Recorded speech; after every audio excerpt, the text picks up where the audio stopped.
Do you ever think about the easiest or the best way of getting your students to where they need to be? I do.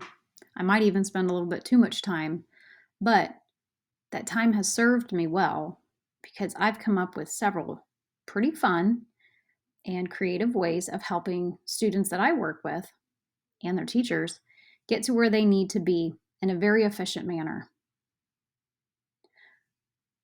Looking at this title card, you notice that there are seemingly random items here on the screen. But these are items that I use on a regular basis. Words are super important. We know that. And as a teacher, I know how impactful they are. So I do think very carefully about how I refer to things. And when it comes to naming icons, I try to make it fun. Because I know if learning is fun, it's sticking a little bit more. For example,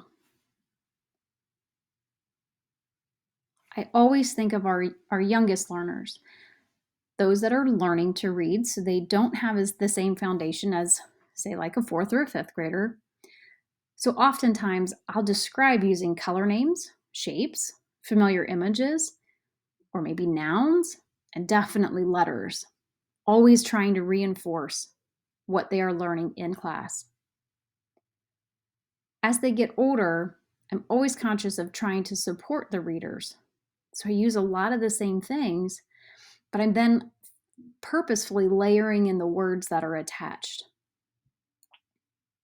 Now, for our adults, I think carefully about this too, because I'm well aware that some of the times I'm introducing a tool for the first time, or I'm teaching them something that they don't have the background in. So I think carefully about how I'm referring to things, but at the same time, I'm trying to give them a little bit more of the details of the technical side of things. We're going to start off easy. The gear wheel. This is no surprise. The gear wheel often gives us the settings. Now, adults are easier to recognize the gear wheel, but quite often kids, especially with some of the games that they play, very quickly identify the gear wheel. That's an easy one. How about the waffle? Have you noticed the waffle in a lot of different places? For example, if you jump into your drive, you're going to see the waffle. It's going to give you a lot of your Google apps. I think you'll notice the waffle in a lot of different places. The shark tooth, one of my absolute favorites. Now, what is the shark tooth? Well, it's anytime you see a downward facing triangle, which is probably the technical term for that. But I like to call it the shark tooth because if you think about shark teeth, they have that downward pointy shape to them. And you might go, well, but when do I see that shark tooth? I don't think of that very often. Come into any Google slide, for example, the one that I've created here, and look, you've got a shark tooth here, you've got a shark tooth here, one here, and on down the line. And what does that shark tooth do? By golly, it gives you a whole lot more options. Make sure you click on those shark teeth. They're not sharp and they won't hurt you, but they do provide a lot more options. This next one.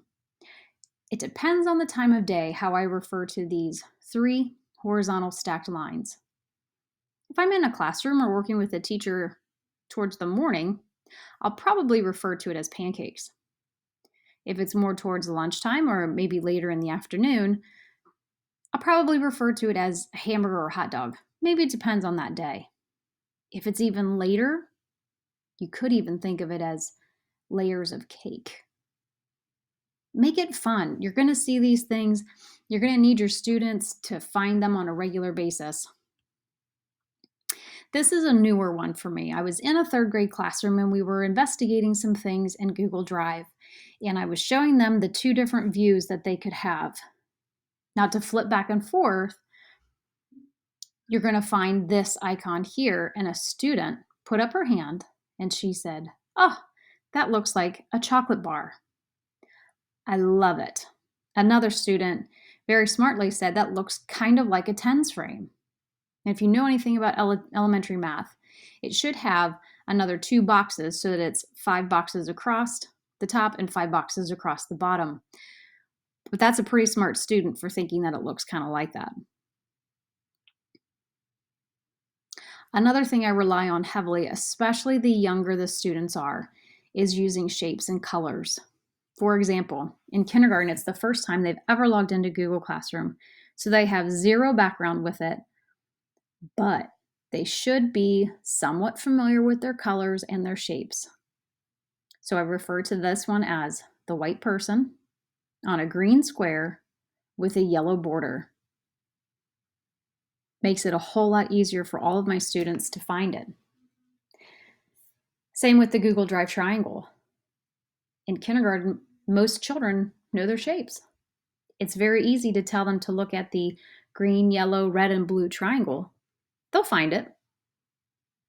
And then even when you're inside of a Google slide or a Google Doc or a Google Sheet, make sure you look very carefully at the icons that you're asking them to click on. For example, this is a paint bucket that's spilling its paint. It's a whole lot easier if this paint that it's spilling is actually a color. Now, before we get to my absolute favorite, have you ever looked at your students' devices? It dawned on me not too many years ago, as I was helping a kindergarten classroom, that their letters, number one, are all lowercase, which I knew, but two of those letters just were not letters that these students would ever be asked to write, nor will any of their teachers ever write them on the board. Look at your Chromebooks or your devices that you give to your youngest learners. See if yours are anything like mine. That A and the G, we'll never write our A's on the board like this, nor will we write the G's on the board. So when I'm in kindergarten, I refer to them as the fancy A and the fancy G. The kids get a little giggle out of it. I do my best to write them on the board when we have to use them on the board. And by golly, after a little while, most of the kids get that.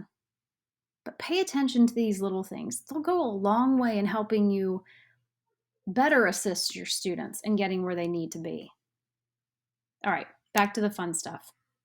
This is my number one absolute favorite icon to point out. I call him the world's skinniest snowman.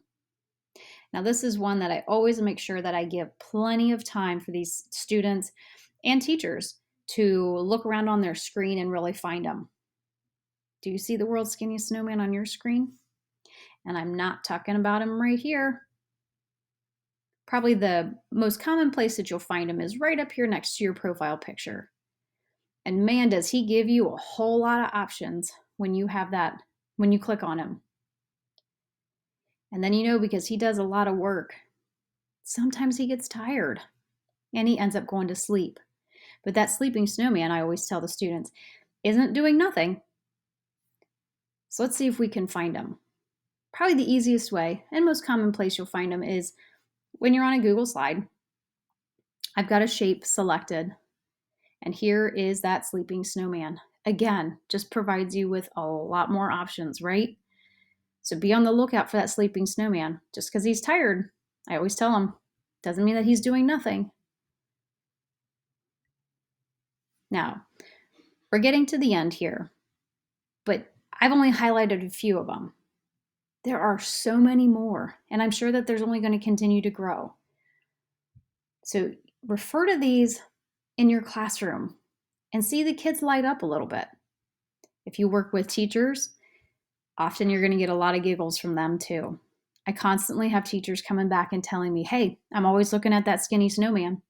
And it sure makes being able to help them a whole lot easier once they recognize what those different icons are. And bottom line, let's keep learning fun.